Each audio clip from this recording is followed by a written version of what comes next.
무슨 주일이죠? 어린이 주일입니다. 5월 5일은 무슨 날이었습니까?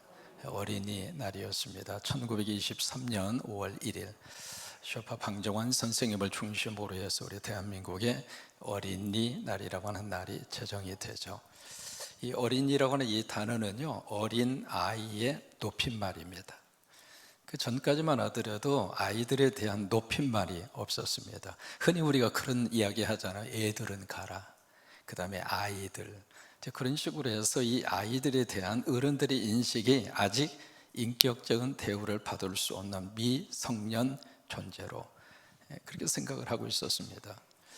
근데 이제 쇼파 방정환 선생님을 중심으로 해서 아이들이 그런 존재가 아니라고 하는 거예요. 어른들의 키에 비해서 키가 아직 반절 정도니까 인격도 반절이다, 그게 아니라고 하는 거예요.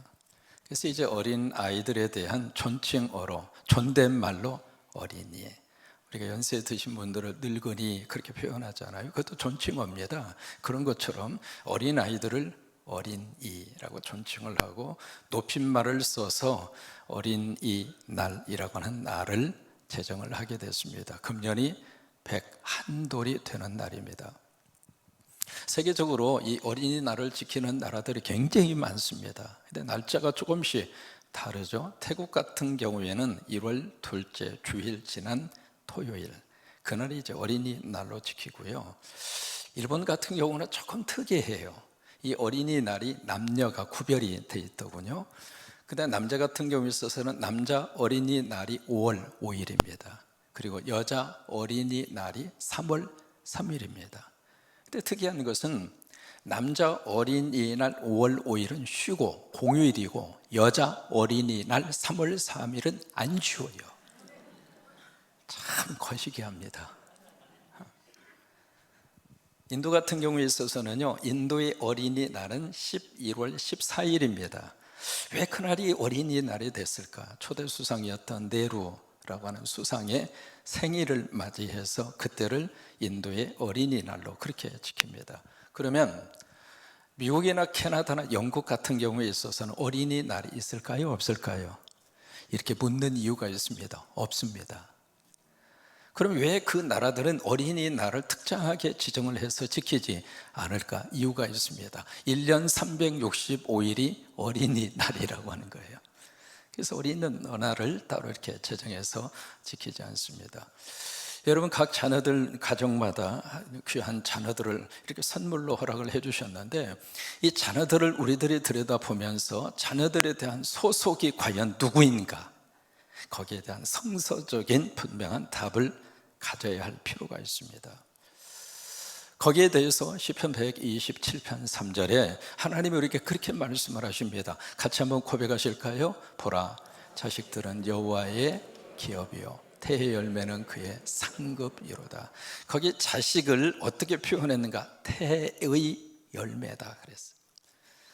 그래서 우리 자식된 태의 열매로 우리 가정에 주신 이 자식은 두 가지로 성경은 말씀을 하십니다. 첫째는 하나님의 뭐라고 그랬죠? 하나님의, 첫째가 뭐예요? 기업. 두 번째는 하나님의 뭐라고 그랬죠? 상급이라고 그랬습니다. 상급이라는 양의를 영어로 리워드라고 하는 말이거든요. 어떤 몫이다, 그런 뜻입니다. 근데 중요한 것은 여기에 기업이라고 하는 단어의 뜻은 영어로 heritage라고 하는 뜻이죠. 유산이라고 하는 뜻입니다. 이 기업이나 유산이라고 하는 것은 내 노력과 내 수고가 안 들어가는 거예요. 그게 유산이고 그게 기업이에요. 그러면 중요한 것은 여기에 기업과 상급에 소유격으로 등장하고 있는 분이 계십니다. 누구의? 하나님의. 여러분, 이게 포인트예요. 옛날에 개혁 성경을 우리가 번역을 할 때 여러분이 읽고 계시는 이 성경은 개혁 개정입니다. 개혁 성경 자체를 개혁, 다시 이렇게 바꿨다, 그 말이죠. 그래서 여러분들이 읽고 있는 성경은 개혁 개정이에요.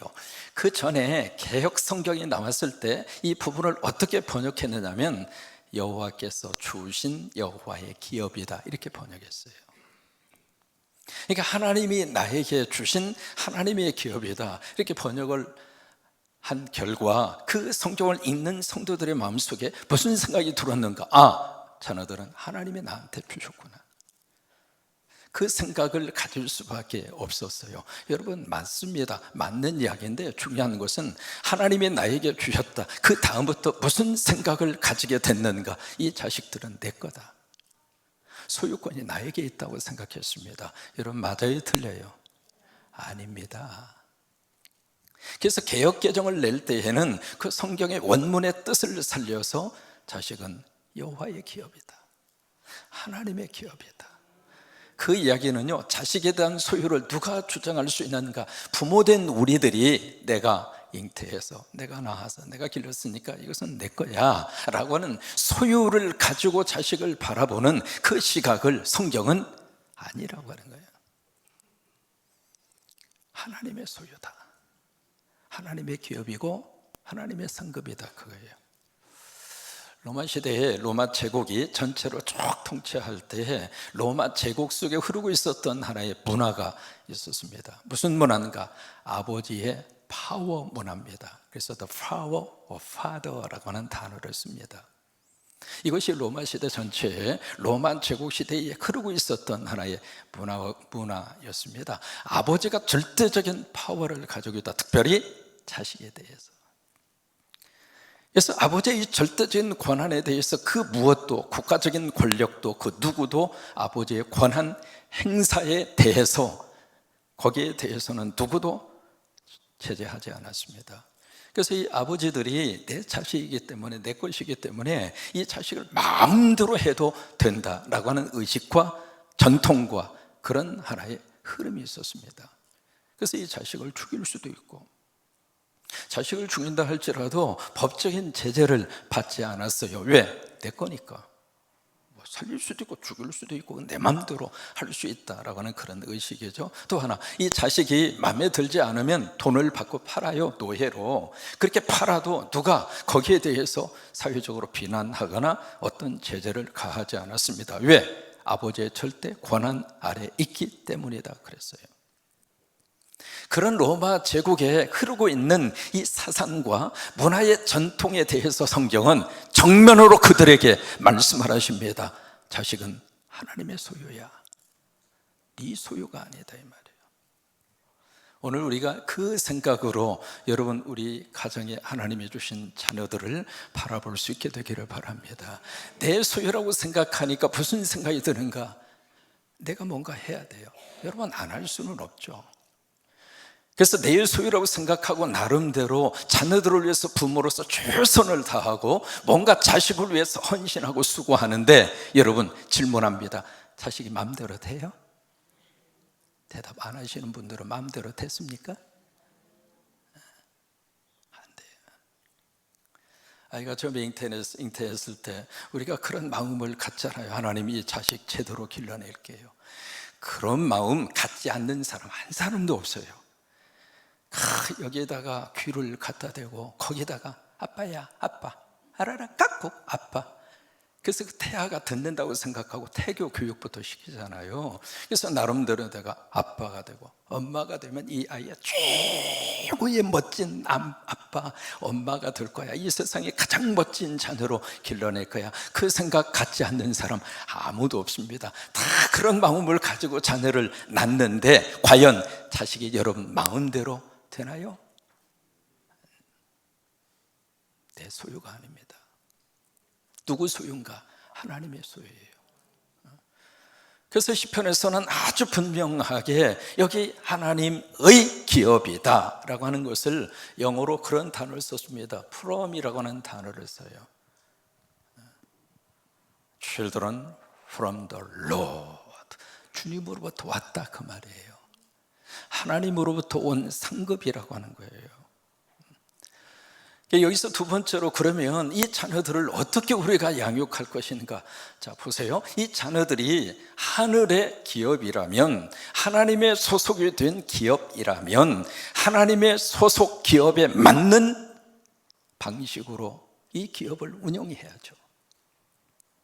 내 기업이라면 내 생각과 뜻을 가지고 기업을 운영하는 것이 맞아요. 근데 이게 내 기업이 아니고 내 소유가 아니고 내가 어떻게 해볼 수 있는 그런 세계가 아니고 하나님의 기업이고 하나님으로부터 우리 가정에 맡겨주신 그런 하늘의 기업이라면 하늘 기업에 맞는 운영 방식으로 이 기업을 운영해야죠. 여러분 동의하시면 아멘. 그렇죠? 하나님의 방법으로 운영을 해야죠. 그것이 바로 두 가지입니다. 저처럼 누가복음 18장 15절의 말씀이에요. 이게 가장 먼저 우리들이 하늘의 기업된 자녀들을 운영하고 그리고 이 기업을 양육해 가는 방법이에요. 같이 고백하십니다.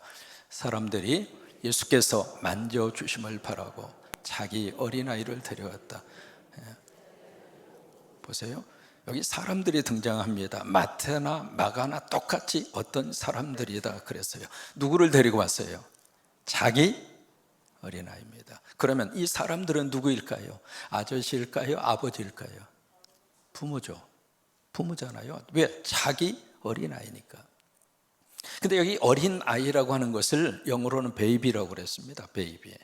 다 큰 아이들을 데리고 온 게 아닙니다. 베이비, 갓난아기입니다. 갓난아이가 뭘 알까요? 모를까요? 다 알아요. 이렇게 예배 이렇게 하다가 보면 아이들은 막 떠들어요. 자기 하고 싶은 거 절대로 절제 안 합니다. 놀고 싶으면 놀고 소리 지르고 싶으면 막 소리를 지르고 얼마나 시끄러운지 몰라요. 그런데 그 속에서 예배를 마치고 설교를 딱 하고 나서 머릿속에 얘네들이 뭘 들었을까? 나중에 물어보면 알아요. 근데 어른들은 떠들지도 않고 조용히 앉아 계시는데 마음은 설교 끝난 다음에 뭘 들었으면 뭐라고 그랬더라. 그래서 제가 설교하기가 참 편해요. 왜? 잊어버려 주니까. 갓난 아이들이 모를까요? 알아요. 근데 그 어린아이 베이비예요. 그 베이비를 데리고 왔는데 헬라 시대에 유명한 교육자가 있었습니다. 부모님이 와서 그에게 물어요. 어린아이 교육은 언제부터 하는 것이 옳습니까? 그러니까 그 교육학자가 물어요. 애가 몇 살이에요? 그러니까 저희 아이 2살이에요. 그러니까 교육학자가 뭐라 그런 줄 알아요? 당신은 2년 늦었습니다. 그러면 이 부모님들이 자기의 어린 아이를 누구에게 데리고 왔어요? 그게 누구에게 데리고 왔어요? 왜 예수님에게 데리고 왔을까요? 예수님의 기업이니까. 내 기업이라면 내 가정에서 끝내야 되잖아요. 근데 내 기업이 아니라 예수님의 기업이니까. 미국에서는 이 산모실을 영어로 어떻게 번역하느냐면 딜리버리 룸이라고 그래요. 딜리버리 룸이라고. 처음에 산모실 그 앞에 딜리버리 룸 딱 쓰여져 있는 것을 보고 딜리버리라고 하는 게 배달이잖아요. 여기 있는 거 이쪽으로 배달해 주는 방이다 그 말이에요. 그래서 어떻게 산모실을 딜리버리 룸이라고 했을까? 그 생각을 하면서 이게 성서적이다. 그러니까 여기에 부모님들이 아이들을 어디로 데리고 왔는가? 물론 데리고 가야 할 때가 참 많아요. 지금은 이제 학원도 한두 군데가 아니잖아요. 그냥 시간별로 쪼개서 데려다 줘야 되잖아요. 그래서 부모님들이 참 바빠요. 데려다 줘야 되지만은 그 중에서 정말로 데려다 줘야 할 분이 누구인가? 예수님이라 이 말이에요. 여러분, 이것이 하늘의 기업이 된 우리 자녀들의 양육 방식이에요. 예수님에게 데려다 주면 예수님께서 책임져 주세요. 그게 아멘. 예수님에게 맡기면 예수님께서 우리 자녀들의 미래를 우리 생각 그 이상으로 하나님이 복 주셔요. 근데 아멘이 별로 크지가 않네. 여러분이 책임지세요. 그러면 그냥. 이스라엘에 가서 보시면 야드바심이라고 하는 곳이 있습니다. 유대인들이 600만 명 학살한 것을 기념해서 세운 기념관입니다. 야드라고 하는 말은 히브리 말로 이름이라고 하는 뜻입니다. 바라고 하는 것은 영어로 and, 그리고라고 하는 뜻이고, 쉔이라고 하는 것은 name, 이름, 그 기억이라고 하는, remember, 기억이라고 하는 뜻입니다. 그래서 이름을 기억하는 관, 그래서 야드바심이라고 그래요.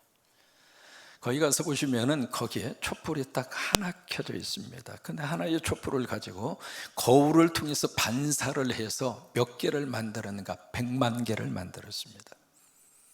그래서 100만 개의 촛불이 비치도록 그렇게 거울로 해서 그렇게 만들어 놓고 거기에 딱 들어가시면은 조명이 다 꺼져 있습니다. 촛불 하나로 조명을 하고요, 거기에 쭉 이렇게 방사선 모양으로 걷게 되어져 있는데, 이게 걷다가 보면 5초에 한 번씩 사람의 이름을 불러줍니다. 그분들이 가스실에서 죽은 유대인들의 이름이에요. 근데 야드바슌 딱 이렇게 들어가면은요, 거기에 복도가 쭉 이렇게 나 있고, 복도에 4개로 되어져 있는 부조의 조각상을 만날 수 있습니다. 그 조각상을 만날 수 있는데, 그 조각 가운데 자세히 들여다보면 한 조각 거기에 눈길이 가요. 엄마가 있습니다. 그래, 엄마가 한 아이의 손을 잡고 있습니다. 거기 이제 많은 사람들이 그렇게 부조식으로 조각이 그렇게 새겨져 있는데, 이 사람들이 지금 어디로 가고 있는가? 가스실로 가는 거예요. 그때의 심정이 어땠을까? 근데 그 엄마의 손에 지금 누가 딱 손이 잡혀져 있냐면 아이가 잡혀 있습니다. 그래서 엄마가 이 손을 잡고 아이와 함께 지금 가스실로 가는 거예요. 가는데 그 표정 속에 무슨 표정을 읽을 수 있느냐면, 이 엄마가 이 자식의 손을 꼭 잡고, 차마 내가 이 자식의 손을 놓을까? 한 걸음 한 걸음 가면서 지금 죽는 건데, 차마 애미로서 이 자식의 손을 놓고 싶지가 않는 거예요. 그 표정이 그 조각 속에 그렇게 담겨져 있고, 또 하나, 이 자식도 이 엄마의 손을 꼭 잡고 있는데, 나 이 엄마 손 놓기 싫어. 아니, 안 놓을래. 그 엄마와 자식의 그 모습이 그 조각 속에 그대로 담겨 있습니다. 근데 이제 가스실까지 다 온 거예요. 이제는 손을 놓고 들어가야 돼. 그때 이 엄마가 아이를 붙잡고 한 말이 있습니다. 얘야, 내가 더 이상 내가 네 손을 잡아줄 수 없구나. 이제 너는 하나님의 손을 붙잡고 살아라. 여러분, 그 조각을 누가 했는가? 이스라엘의 유명한 조각가 베섹이라고 하는 사람이 조각을 했습니다. 본인의 이야기입니다. 우리가 끝까지 자식의 손을 잡고 끝까지 가고 싶은데, 언젠가는 부모로서 그 자식의 손을 놔야 돼요. 인정하십니까? 아이, 목사님, 나는 어떤 일이 있어도 자식의 손 안 놓을 거예요. 오케이? 하나님이 오라고 그러면 어떻게 하실 거예요? 시편 27편 10절 말씀, 성경은 우리에게 말씀을 하십니다. 뭐라고 말씀하시는가? 내 부모는 나를 어떻게 했으나 손 놓아야 될 때가 있다, 이 말이에요. 전 개인적으로 6살 때 엄마가 제 손을 놓고 천국 가셨어요. 고등학교 2학년 때 아버님마저 제 손을 놓고 천국 가셨어요. 어느 부모가 자식의 손을 놓고 가고 싶은 부모가 어디 있습니까? 그러니까 언젠가는 손을 놔야 되는데, 우리가 매일매일 이 자녀들의 손을 붙잡고 내 거니까 내가 끝까지 책임져 줄게. 생각은 옳습니다마는, 그런 생각은 할 수 있습니다마는 안 되더라, 그 말이에요. 그래서 여기 부모님들이 와서 예수님에게 지금 터치를 바라고, 안수기도를 바라고 누구에게 데려다 주는 거예요? 예수님에게 데려다 주는 거예요. 주님에게 맡깁니다. 왜? 내 소유 이전에 하나님의 소유 아닙니까? 예수님의 소유 아닙니까? 예수님께서 이 아이를 맡아주시고, 예수님께서 이 아이를 키워주시고, 예수님께서 이 아이를 통하여 영광 받아 주시옵소서. 어렸을 때 가장 많이 들었던 말이 나가 놀아라, 이거예요. 저희 이제 6형제였습니다. 남자가 넷, 여자가 둘. 비좁은 시골집에 6형제, 할아버지, 할머니, 아버님, 어머니, 세상에 들어갈 공간도 없습니다. 그러다 보니까 비좁은 공간이기 때문에 거기서 우글우글대면은 그렇게 기도하고 그러니까 부모님들이 늘 볼 때마다 나가 놀아라, 나가 놀아라, 나가 놀아라. 제가 그 말에 순종을 잘해서 제가 일찍부터 나갔잖아요. 한국에서 나가고 미국에서 나가고 그러다 보니까 모르겠어요. 신기하게도 전 세계로 많이 다니게 하셨어요. 여러분 아이들 보고 자꾸 나가라고 그러세요. 근데 이게 나가 놀아라, 그게 최고의 교육 방법입니다. 일본 사람들이 즐겨 기르는 관상 잉어 가운데 코이라고 하는 잉어가 있습니다. 참 그 잉어는 참 독특한데요, 어항에서 기르잖아요. 그러면 5에서 8cm 커요. 조그마한 물고기입니다. 근데 이 코이라고 하는 이 잉어를 조금 큰 연못에다가 놓아서 먹이면 그 잉어가 똑같은 잉어입니다. 15에서 25cm로 큽니다. 굉장히 제법 크죠? 근데 똑같은 코이 잉어인데 이것을 강에다가 풀어 놓으니까 80에서 120cm까지 크는 거예요. 집이라고 하는 어항, 부모라고 하는 어항 속에 가둬놓으면 잔챙이밖에 안 됩니다. 그래서 나가 노는데 어디서 놀게 하는가? 하나님의 기업, 하나님에게서 놀게 하고 하나님에게 맡겨두고. 오늘 에베소서 6장 4절 말씀에 두 번째, 하늘의 기업의 운영 방식이 있습니다. 뭐라고 말씀하시는가? 자, 보실까요? 여기에 에베소서 6장 4절 말씀에 처음에 단어가 바로 뭐냐면 아비드라. 이 아비드라, 이것은 영어로 fathers입니다. 아버지들아, 이 애비드라, 그 말 아니겠어요?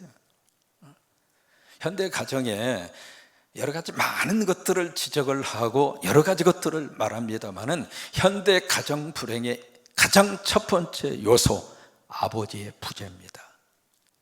아버지가 없대. 아버지가 돌아가셨다, 그 말이 아닙니다. 아버지는 계시는데 자녀들의 입장으로서는 아버지가 있으나만 한 거예요. 그러니까 아버지 입장으로서는 참 할 말이 많죠. 야, 이놈아, 내가 못담시 이렇게 애를 쓰는데 다 먹여 살려고, 가정을 위해서, 다 니네들을 위해서 그렇게 애쓰고 쓰고 하는데 이 녀석들이 내 마음을 몰라주고. 아버지로서도 굉장히 할 말이 많습니다. 맞아요. 맞는데, 자 보실까요? 우리 아이들의 이미지 속에 이 아빠라고 하는 이미지가 어떤 이미지로 가장 많이 지금 인식이 되어져 있을까? 이 아빠라고 하는 이 단어 속에 어떤 이미지가 들어와 있을까? 우리 아빠 나빠? 아니면 우리 아빠 바빠? 그 아이들의 이미지 속에 우리 아빠는 나쁜 아빠야 뭐 얼마나 되겠어요. 그런데 거의 대부분 우리 아빠는 어떤 아빠예요? 바빠요. 아침에 일찍 출근해야 되고 저녁 늦게 퇴근해야 되고. 참 아버지 노릇하기도 참 어려운 시대예요. 그런 시대 속에서 이제 아빠의 역할을 감당해야 되는데, 또 바쁜 건 사실이지만 또 하나, 우리 자녀들이 이 아버지와의 관계 속에서 어떤 추억과 관계를 형성하는 그 시간이 무한정으로 주어지지 않는다고 하는 것도 현실입니다. 우리가 효도할 때까지 부모님이 기다려주지 못하는 것처럼 자식도 아버지와의 관계를 가질 수 있도록 자식도 아버지를 기다려주지 않습니다. 그래서 여기 아비들아, 이 아빠들아, 뭐라고 말씀하시는가? 저처럼 자녀들을 노엽게 하지 말라, 자녀들을 성질나게 하지 말라, 그 말이에요. 자녀들을 화나게 하지 말라, 그 말이에요. 요즘 우리 자녀들 세대를 뭐라고 이야기하는가? 앵그리 제너레이션이라고 그럽니다. 성난 세대다, 그래요. 그럼 자녀들이 뭐 때문에 그렇게 화가 날까? 뭐 때문에 그렇게 지금 성질이 나 있을까? 세 가지예요. 첫째, 방임. 버림받았다고 생각하는 순간 자녀들은 화를 냅니다. 두 번째, 과잉 보호. 너무 지나치게 간섭해요. 하나에서 10까지 부모의 눈에 띄는 대로 간섭하고 다 이야기를 하고, 그러다 보니까 그것이 우리 자녀들을 화나게 하고 우리 자녀들에게 어떤 앵그리, 분노가 나게 하는 요인이다. 세 번째가 과잉 징계. 부모로서 자식들에게 상처 주지 말라, 그 말입니다. 두 번째는 주의 교양과 훈계로 양육하라. 거의 세 가지 단어입니다. 주의 교훈구, 교훈, 그 다음에 훈계, 그 다음에 세 번째가 양육, 세 가지예요. 같이 따라서 한번 하십니다. 교훈, 훈계, 양육. 이 세 가지 것이 바로 뭐예요? 바로 훈련입니다. 그렇게 하라는 거예요. 우리가 성경적으로 우리 자녀들에 대해서 한 가지 알고 있는 게 있어요. 바로 뭐냐면 하나님께서 우리 자녀들뿐만이 아닙니다. 우리도 마찬가지예요. 하나님은 모든 이 땅 위에 허락하신 하나님의 귀한 생명들에게 하나님이 뭘 주셨는가? 탈란트를 주셨어요. 우리가 탈란트 비유 아시죠? 하나를 받았던, 두 개를 받았던, 다섯 개를 받았던 약간의 차이는 있을지 몰라도 다 받았습니다. 안 받은 사람이 없어요. 그러니까 모든 사람들은 각자 하나님이 주신 탈란트가 있어요. 탤런트가 있다 이 말이에요. 탤런트. 다시 말해서 그것을 우리가 뭐라고 이야기하는가? 재능이라고 그러죠. 재능이 있다 그 말이에요.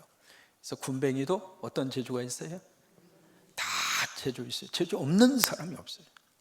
그러니까 사람은 이 땅에 살면서 하나님 안에서 다 먹고 살게 되어 있습니다. 다만 머리로 먹고 살든지 몸으로 먹고 살든지 둘 중 하나예요.